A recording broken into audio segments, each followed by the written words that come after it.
An agency does not usually correct itself in public. The FBI just did. For weeks, investigators let one question about Nancy Guthrie's disappearance sit without an answer. Are the ransom notes real?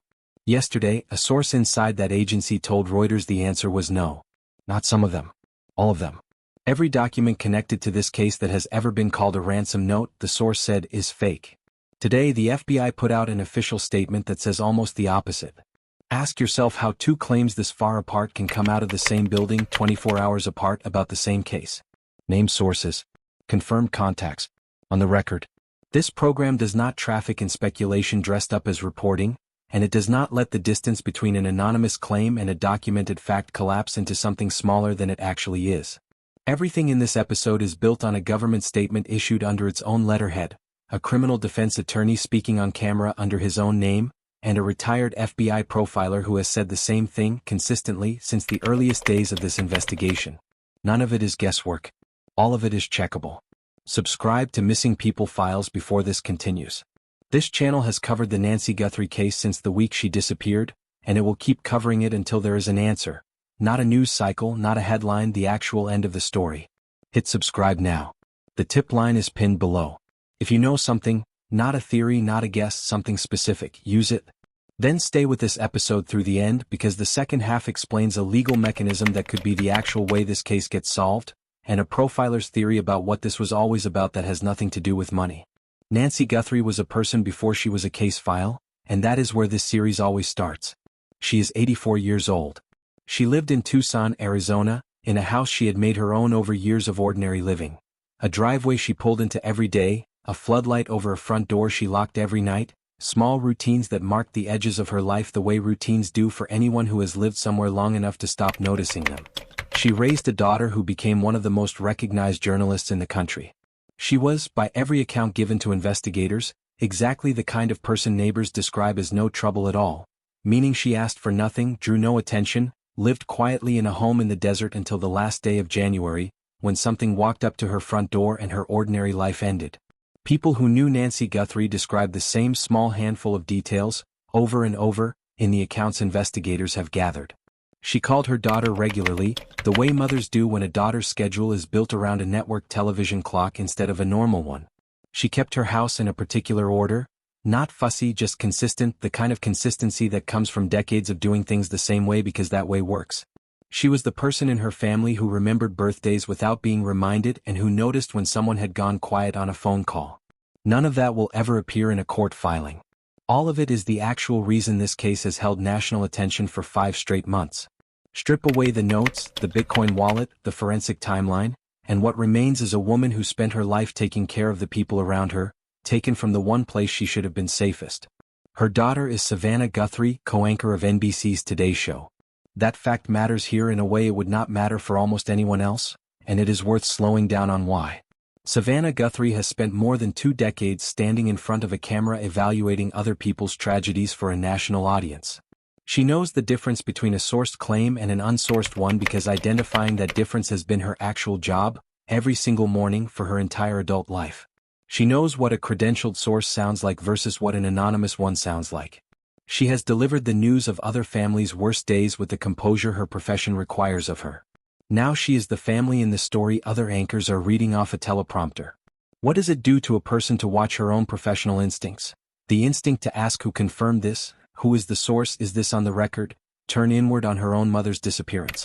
Ask yourself what it costs to sit at that anchor desk every morning knowing that somewhere in the building, a producer is deciding how much of today's Nancy Guthrie coverage to run before the next commercial break. That inversion is not a detail in this story. It is the emotional center of it, and it is why Savannah Guthrie's own public statement, that she tends to believe the first 2 ransom notes are genuine, carries a weight that a stranger's opinion never could. That is not a viewer's hunch. That is a trained evaluator of evidence, staking a piece of her own hope on a specific, falsifiable claim. Prior episodes of this series have laid out what happened before this week. The wrench theory. The blood evidence that traced a path from inside Nancy Guthrie's home to the edge of her driveway and stopped. The forensic linguistic work this program covered in Episode 6, breaking down the phrase buried with nature word by word. The behavioral profile built in Episode 7 by forensic psychologist Dr. Gary Brucato, who has been inside the language of these notes since January and who described a second person in this case, not the man on the porch camera, someone else, as a person already coming apart under the weight of what they know. This episode is not about relitigating what has already been established. It is about what changed in the last 24 hours, and about a theory this program has been sitting on since episode 6 that just got a lot harder to dismiss. Two things changed. A wire service reported that the FBI has privately concluded the notes are fake. And hours later, the FBI itself put out a statement that does not say that at all. What that contradiction means, and who benefits from each version of it being true, is what this episode is built to answer. The reporting here draws on 4 named on-the-record sources, and each one is identified in full before a single word of theirs appears, because that is the standard this program holds itself to every single time. The first is the FBI itself. Federal law enforcement agencies do not issue public statements about open cases casually. This program has tracked FBI public communication on the Nancy Guthrie case since January, and in that entire stretch, the Bureau issued exactly one prior on-the-record statement of substance. Today it issued a second. That alone is information, before a single word of the statement's content is even considered. Consider what it takes, structurally, for a federal statement like this one to get approved and released. It does not come from a single agent typing out a press release on a slow afternoon. It moves through a field office, through a public affairs review, often through Washington, before it is cleared to go out under the Bureau's name. Every person in that chain has to sign off on the specific wording, including the decision to use a phrase as carefully hedged as, may potentially be legitimate, rather than a flat yes or a flat no. That phrase was not an accident of drafting. It was chosen by people whose job is choosing words like that with precision, because it is the most accurate sentence the Bureau could put in writing without overstating what its own investigation has actually confirmed. The second is Reuters. Reuters is a wire service with a global reporting infrastructure and an editorial standard that requires any anonymous source to be vetted internally before a claim reaches print, even when the source is not named publicly. When Reuters attributes a claim to a person with direct knowledge of a federal investigation, that claim has passed through people whose job is to confirm the source actually has that knowledge. That does not make the claim true. It makes it a claim worth taking seriously enough to examine, which is exactly what this episode does. The third is Mark Geragos, a criminal defense attorney who has spent 5 decades in courtrooms, whose own father practiced criminal defense before him, and who has personally negotiated cooperation agreements between confidential sources and federal prosecutors, the exact legal territory this episode is about to walk into.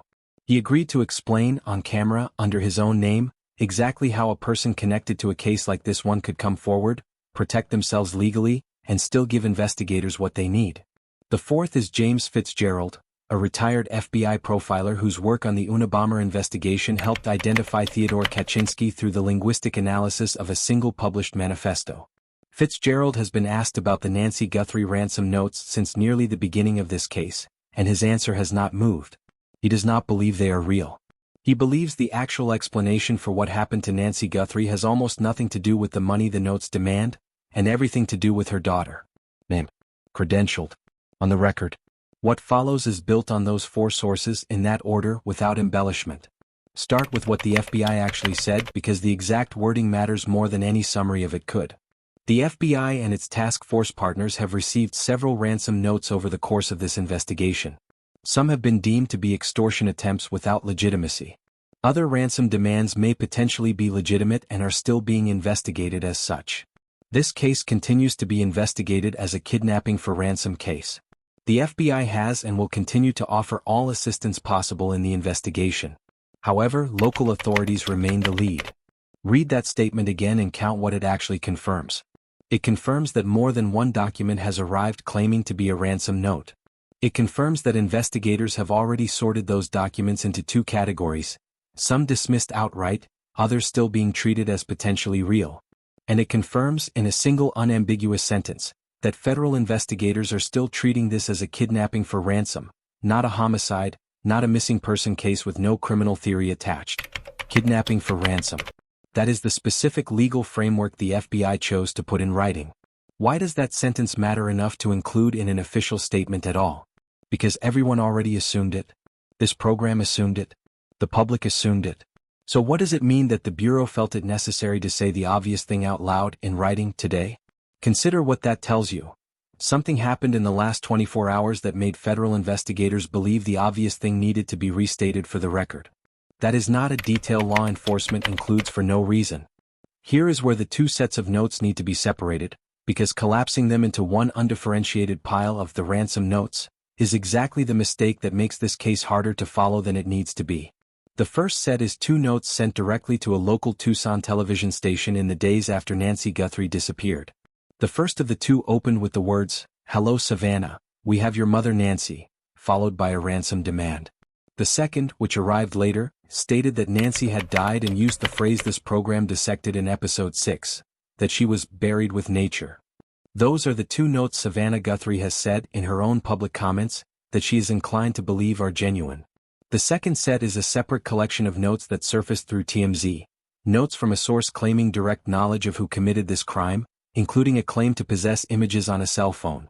Investigators and sources close to this case have consistently rated those notes as less credible than the first two. Different sender, different level of detail, different degree of institutional trust. The Reuters report that ran yesterday did not distinguish between these two categories. It said, according to its anonymous source, that all of the notes are fake. The credible first two and the far less credible TMZ set, treated as a single undifferentiated claim. That is the specific detail Mark Geragos zeroed in on when this program asked him directly what he made of the Reuters story, and his answer requires his full background first. Mark Geragos has practiced criminal defense law for 5 decades. His father was a criminal defense attorney before him. He has represented clients across some of the most closely covered criminal cases in modern American media, and, more specifically to this episode, he has personally negotiated the exact kind of cooperation agreement this episode is about to walk through. A confidential source, a federal prosecutor, and a deal that lets information move without the source being destroyed by what they reveal. He agreed to speak on the record, under his own name, about what he believes actually happened inside the FBI in the last 24 hours. That was a planted story, Geragos said, and that they were played by somebody with an axe to grind in the FBI. Clearly the FBI, and I know this beyond any shadow of a doubt, they are taking several of these notes completely seriously and have followed up and expended great resources on it. Sit with what an attorney of Geragos' standing is actually claiming there. He is not saying the Reuters report was wrong because the reporter made an error. He is saying the report was the product of a source inside the FBI who had a personal motive to push a specific version of events into the public record, and that the official statement issued hours later was the rest of the Bureau correcting that story before it caused damage that could not be undone. Why would anyone inside a federal agency want the public to believe the notes are fake? Geragos' answer traces back to the earliest days of this investigation, when the Pima County Sheriff's Office absorbed public criticism for what critics called missed opportunities in the first hours after Nancy Guthrie vanished. Geragos was careful to note that some of that criticism was fair. But he also described a second, quieter set of failures, missteps inside the FBI's own early response, and a bureaucratic instinct that took over once those missteps became visible internally. There were some missteps, FBI missteps, that were glaring, he said. And those glaring missteps, other elements, other parts of the FBI quickly realized that there were missteps and tried to course correct. And as usually happens in law enforcement and bureaucracies, people were kind of protecting their backside. And it was seen cover your ass. And it was that kind of game playing internally which is why we saw today, it's rather unprecedented, Brian. Think about what that produces. Not a conspiracy in the dramatic sense. A bureaucracy embarrassed by its own early errors, allowing a narrative to leak that quietly shifts blame away from the people who made those errors. The notes are fake. Nothing to investigate. No one's mistakes cost anything because there was nothing real to miss. That is the version of events that protects the people Geragos is describing. It also happens to be the version that a federal statement, issued hours later, directly contradicts. There is a second reason the timing of that official statement matters, and it has nothing to do with public relations. It has to do with what happens if this case eventually reaches a courtroom. Ask yourself this. If federal investigators had allowed the notes are fake narrative to sit unchallenged in the public record, and then years from now prosecutors needed a jury to believe those same notes were central evidence in a kidnapping for ransom case, what does a defense attorney do with that gap? Geragos answered that question directly, drawing on his own trial experience. If you have a trial someday, he said, they capture somebody and it's a kidnapping for ransom, or that is the prosecutorial theory, if they had not done this and cleaned it up today, you can bet that a defense lawyer would be arguing that every single day and on every single cross-examination. That is not a hypothetical for Geragos.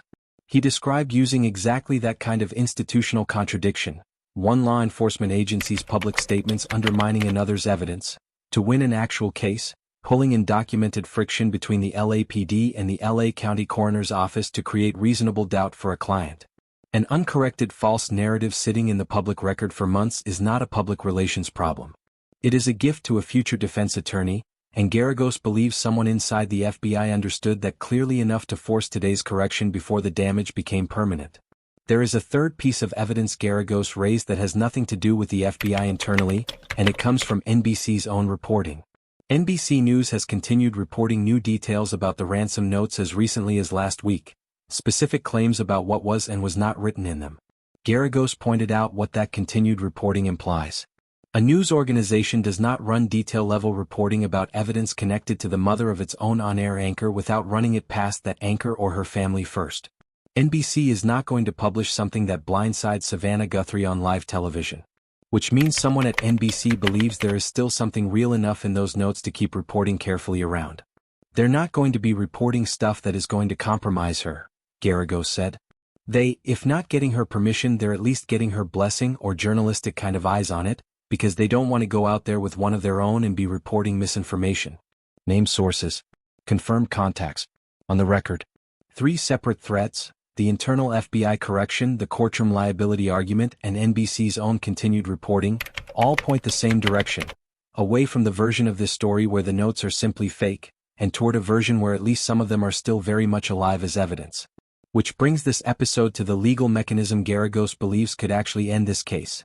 Not new forensics, not a lucky break in the field, but a person choosing to talk. Geragos has raised this idea before on other broadcasts, and this program has referenced it in past episodes without fully explaining how it works. Here is how it works in his own words. One of the ways, a tried and true law enforcement technique, is to get some kind of cooperation from a confederate, Geragos said. We always say in federal cases, first one in the door gets the best deal, so to speak. But if you have information, one of the jobs of a lawyer in the criminal justice system is to assess your client's culpability, exposure, and then find a soft place to land. The mechanism has a name, a reverse proffer. Instead of a suspect waiting to be caught and then negotiating from a position of weakness, a person with information approaches an attorney first, privately, before law enforcement even knows they exist. The attorney tests what the person actually knows, decides whether the information is credible, and then, critically, goes to a prosecutor before the source's identity is ever revealed. Geragos described the mechanics of that first contact in detail: an encrypted inquiry through his firm's website, instructions to call from an untraceable phone at a specific time, a period of careful testing before he will vouch for anyone to a prosecutor. You give me what you have, Geragos said, describing his own process. I will then fashion what is, I think, enough information so that whoever I'm going to go to, the law enforcement prosecutor, I'm willing to go interactive, which is what I do sometimes, so you can test it. If it turns out to be good, this is what I need. What does the source actually get in exchange? Geragos laid out several legal instruments, each offering a different level of protection. A queen for a day agreement, a proffer agreement where a source's own statements cannot later be used against them in court, with narrow exceptions. Use immunity, which protects specific statements from being used as evidence. Transactional immunity, a broader shield against prosecution for the underlying conduct itself. And in a formal plea context, cooperation credit, what federal sentencing guidelines refer to as a 5K departure, a reduced sentence in exchange for substantial, verified assistance. Every one of those instruments is a contract. And a contract, Geragos pointed out, binds the government the same way it binds anyone else, with one condition attached to all of them. One of the things the government will say is if we find out you're lying, that all bets are off, basically, Geragos said. Consider what that means for anyone connected to Nancy Guthrie's disappearance who is not the person responsible for it, but who knows something. A neighbor. Someone who noticed a vehicle. Someone who received a phone call they never reported. Someone who has been sitting on a fragment of information for 5 months out of fear of being wrongly implicated, fear of retaliation from whoever actually did this. The reverse proffer exists specifically for that person. It is a legal path that lets information move without the source being destroyed by revealing it. Why does the timing of all this matter right now, specifically? Because Geragos does not believe legal leverage like this stays available forever. There is an old adage that the first 48 to 72 hours is the most important, Geragos said. I think that is true in the sense of for police to just do pure detective work. After that period of time, then it really becomes somebody slipping up or a Confederate or somebody getting busted or somebody in a tight spot.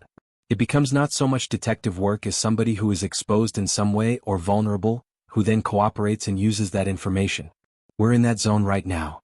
There is a reason kidnapping for ransom is not just a descriptive phrase but a specific legal classification, and it matters here. Under federal law, a kidnapping for ransom triggers FBI jurisdiction automatically, regardless of what a local sheriff's office wants to call it. A legacy of the Lindbergh Law, passed after the 1932 kidnapping of Charles Lindbergh's infant son forced Congress to make ransom kidnapping a federal crime. That classification is not paperwork. It determines which agency leads which piece of the investigation, which forensic labs get access to evidence, and which prosecutors would eventually bring charges. When the FBI restated today that this case continues to be investigated as a kidnapping for ransom case, it was not simply describing the crime. It was reaffirming for the record exactly which agency's resources remain committed to solving it, and under what legal authority. Tick-tock. 5 months since Nancy Guthrie disappeared from her Tucson home. 5 months of pure detective work, forensics, canvassing, surveillance footage, hair analysis, running its course. Geragos's read is specific and it is not comforting to anyone who believes fresh evidence alone will crack this case. The physical evidence phase has likely already produced what it is going to produce. What comes next, in his professional judgment, is a person. If there was ever going to be a time for somebody to get their maximum leverage in terms of what they can get, Geragos said, this would be the time. Ask yourself why leverage would shrink the longer this goes unsolved instead of growing. Geragos's answer is straightforward. The value of information to a prosecutor is highest before it becomes public, before someone else reveals it first, and before investigators build the same conclusion through other means and no longer need a cooperating witness to get there. The clock he is describing is not counting down toward danger. It is counting down toward relevance, toward the moment when whatever a hesitant source knows stops being worth trading for protection, because law enforcement has already found it another way. That is the legal path this episode has laid out in full. Now consider the theory about what actually happened that makes a reverse proffer necessary in the first place, because if James Fitzgerald is right, the story here was never really about a ransom at all. James Fitzgerald spent his career with the FBI's Behavioral Analysis Unit, and his most well-known contribution to American law enforcement is the linguistic analysis that helped identify Theodore Kaczynski as the Unabomber, reading a published manifesto closely enough to extract the biography of the person who wrote it. He has appeared on this program's reporting multiple times since January, and on the subject of the Nancy Guthrie ransom notes, his position has not changed since his very first conversation about this case. I said these 3 words in the first month or two, Fitzgerald said. Proof of life. Now I'm modifying it a bit. Now I'd ask for proof of death. Notice what that sentence actually contains. Fitzgerald is not simply restating skepticism. He is describing an evolution in his own professional judgment, driven by 5 months without a single verified sign that Nancy Guthrie is alive. A profiler does not casually shift from asking for proof someone is living to asking for proof they have died. That shift is itself a data point, and it is one of the darkest sentences in this entire investigation. Why does Fitzgerald believe the notes are fake, specifically the letters that kept arriving after the first 2? I just think all these letters are bogus, he said, and they're undertaken by opportunists, and there's no one happier than the actual abductor. And you notice I don't call him a kidnapper. The actual abductor is the one happiest, and oh man, whoever these goofy people are, they're taking the heat off me for a while. So that's a good thing. Read that carefully because it reframes the entire note timeline. In Fitzgerald's read, the notes are not evidence pointing toward the person responsible. They are noise generated by unrelated opportunists, people he believes are scattered across different regions entirely unconnected to Tucson. Each one trying to extract money from a grieving, high-profile family while investigators are distracted chasing down their claims. And every hour spent chasing a fake note is an hour the actual person responsible gets to spend unbothered. What does Fitzgerald believe actually happened if not a kidnapping for ransom? His theory is specific, and he has held it since his earliest conversations about this case. This was never about Nancy Guthrie's money. It was about her daughter. It was a stalking of Savannah, Fitzgerald said. He couldn't get to her, and what's the next thing he could do but steal her mother from her? The kids were too well protected or they'd just be too difficult to deal with, kids whatever. And they took the mother. Think about what that theory requires to be true. It requires a person fixated on Savannah Guthrie specifically, not her wealth, not her mother's routines, her, who had already tried and failed to reach her directly. Fitzgerald described the shape of that failed attempt in blunt terms. Someone who wanted a photograph back or a phone call returned and did not get either. She didn't respond with the 8x10 glossy, he said, or the, let them do the phone call one day after her Today Show stint. I'll show her that, she should have liked me early on and responded to me. That is the only thing I can think of that makes any sense in this whole matter.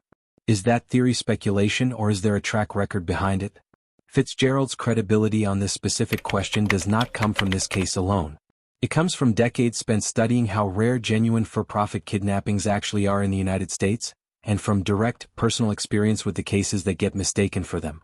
He worked the JonBenet Ramsey case in its early stages, when a 3-page ransom note was found inside the house. A note Fitzgerald has said never made sense as an actual kidnapping document, because the child's body was recovered in the home's sub-basement hours after police arrived. That case taught him what a real kidnapping note is supposed to look like structurally, and what a note written for a crime that was never actually a kidnapping looks like instead. He also worked alongside investigators on the Sidney Resso case in New Jersey, a genuine for-profit kidnapping, and on the 1993 abduction of a New York tuxedo manufacturer, held in a dugout hole in the ground by former employees. He pointed to a 2018 case in Norway, one of the last verified for-profit kidnapping for ransom cases in the developed world, as evidence of exactly how uncommon this crime has become. They're so rare and so few and far between, Fitzgerald said, that it's just hard to project what may be happening next. It doesn't seem to be a kidnapping. It doesn't follow any of the rules. That is the core of his argument. A person with 5 decades of perspective on American kidnapping cases is telling this program, directly, that whatever happened to Nancy Guthrie does not structurally resemble the crime the ransom notes claim it is. Consider the specific detail Fitzgerald raised about the notes themselves that he says should have been the first red flag. Why would someone conducting a real kidnapping for ransom risk digital communication? A phone, an email address, something traceable? Instead of simply leaving a handwritten note inside the house itself, on paper, with gloves, with no electronic trail at all? That would have made sense, Fitzgerald said, describing exactly the kind of low-tech, untraceable method a person planning a real ransom kidnapping would actually use. The notes that did arrive took the opposite, more exposed route, which is, in his professional judgment, exactly what someone would do if the notes were never written by the person who actually took Nancy Guthrie in the first place. This is not a theory Fitzgerald holds alone. This program's episode 7 covered forensic psychologist Dr. Gary Brucato's independent analysis of the note language, a separate expert, working from separate methodology, who told this program he does not believe the notes are real for the most part either. 2 credentialed professionals, working independently of each other, arriving at overlapping conclusions about the same set of documents. That kind of convergence between separate experts does not happen by accident. So where does that leave the question this episode opened with? Is the FBI's own statement wrong to say some of the notes may potentially be legitimate? Not necessarily. Fitzgerald's skepticism and the FBI's cautious hedge are not actually incompatible.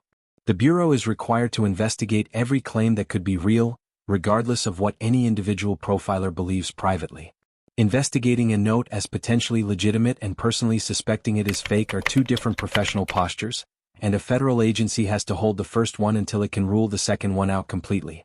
What Fitzgerald offers is not a contradiction of the FBI's statement. It is the psychological theory that would explain why some notes were investigated and dismissed while others remain open, because some were never written by anyone connected to Nancy Guthrie at all, and 1 or 2 might have been. Ask yourself what it would mean if Fitzgerald's theory is correct. It would mean the entire ransom framework, the demand, the Bitcoin wallet, the deadline, was never the actual motive. It would mean a case that has consumed federal resources for 5 months under a kidnapping for ransom legal theory is actually, underneath that framework, a fixation case.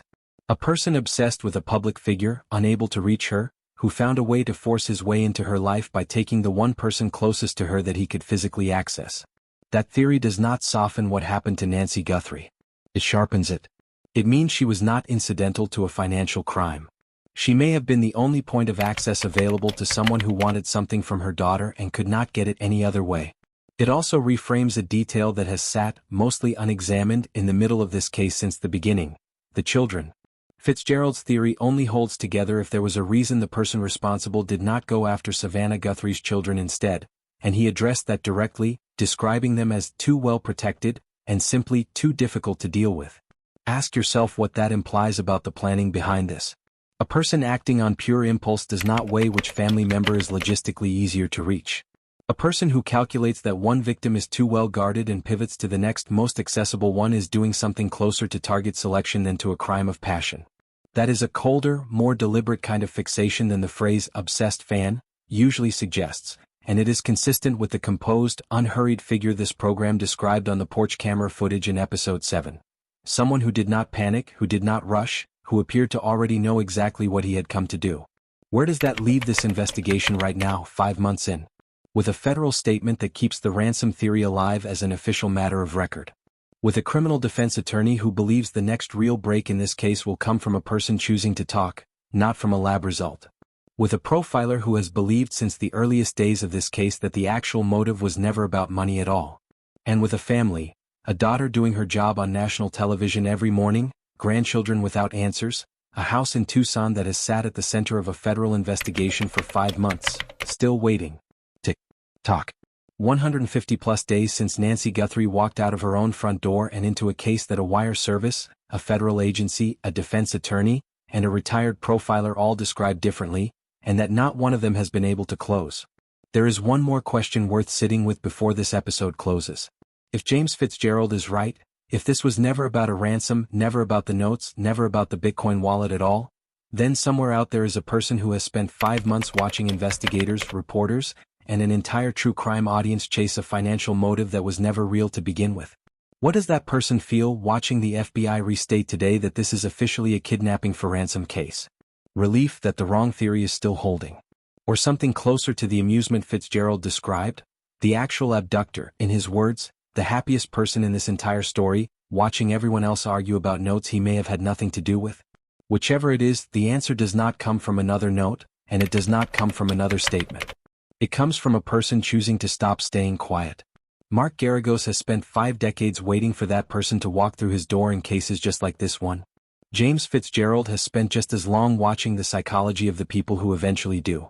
If there is a person reading this who has been holding on to something, a name, a detail, a phone call you never reported because you were not sure it mattered, or because you were afraid of what it would mean if you were wrong, Mark Geragos' answer to that hesitation is direct. There is a legal path that lets you talk without being destroyed by what you know. It exists. It has been used before in cases exactly like this one. And according to the person who has spent 5 decades building those paths, the window to use it to your maximum advantage may not stay open forever. The FBI's number is 1-800-CALL-FBI. That number is not new information. What is new is the reason to actually use it. A federal agency that just went out of its way in writing to say this case is still an active kidnapping for ransom investigation, not a closed door. Before this episode ends, remember where it started. Not with a wire service, not with a defense attorney's legal theory, not with a profiler's read on a stalker's psychology. With a woman in Tucson, Arizona, 84 years old, who kept a floodlight on over her own front door and raised a daughter who now stands in front of a national television audience every single morning, doing her job, while her own mother remains missing. Savannah Guthrie has said on the record that she believes at least some of these notes are telling the truth. She has said it as a daughter holding on to the version of this story where her mother can still be found. Whatever the notes actually are, real, fake, some of each, that is the fact this entire case ultimately serves. Not a ransom demand. Not a wire service story. A daughter still waiting for her mother to come home. Subscribe to Missing People Files if this case matters to you the way it matters to this program. New developments in the Nancy Guthrie investigation will be covered here as they happen. Fully sourced, fully named for as long as this case remains open. The tip line is in the description below. If you know something, say something. And if you are new to this series, go back and watch how this case started. Because 5 months in, with the FBI reversing its own leak in writing and a profiler naming a theory this program first raised back in episode 6, the ground under this investigation is shifting faster than it has in months. Savannah Guthrie is still waiting for one of them to be right in time for it to matter.